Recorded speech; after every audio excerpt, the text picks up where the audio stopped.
kita saja cari jalan susah. Jangan terfikir nak jadi baik ni susah. Sebenarnya nak jadi baik ni telah dimudahkan oleh Allah Subhanahu Wa Taala. Segala mekanisme yang ada atas muka dunia ni Allah nak tundukkan supaya kita senang jadi baik. Percaya tu. Langit, udara, ternakan, semua Allah sebut sakhara. Sakhara lakum. Apa dia? Aku tundukkan untuk kalian. Biar kalian boleh berjalan. Tengok macam mana Allah tundukkan binatang-binatang ternakan. Biar kamu boleh melaksanakan ibadah korban. Nak mudahkan kita. Yang tak ada panduannya, macam mana nak jadi jahat. Ada buku. How to be a bad person. Ada tak? Tak ada. Itu kena reka sendiri tuan-puan. Kena, macam mana aku nak jadi gangster?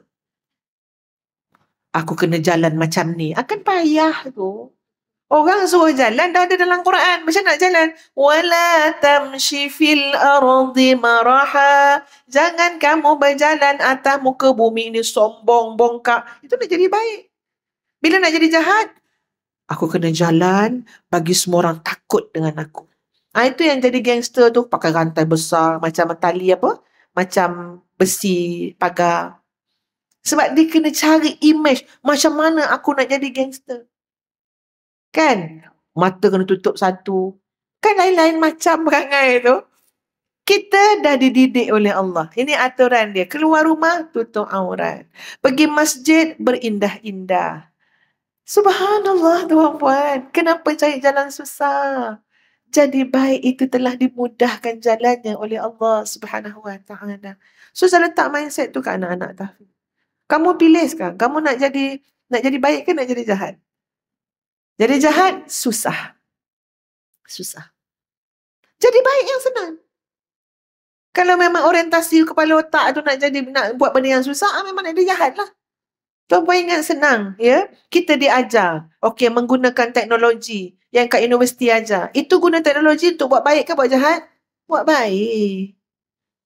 4 tahun belajar cara masukkan data gini-gini. Tapi bila nak buat jahat, kena belajar cara lain pula. Macam mana nak tipu semua sistem, nak hack semua sistem, datangkan pula virus dan sebagainya supaya boleh jadi scammer. Jadi scammer tu payah tuan-puan, ingat senang. Pertama selalu didoakan buruk oleh orang, tu pun dah susah dah. Dah lah, naya, tak berkat, berdosa dan sebagainya. Jadi kita kena faham. Jadi taat ni sebenarnya Allah akan mudahkan. Tenang hati.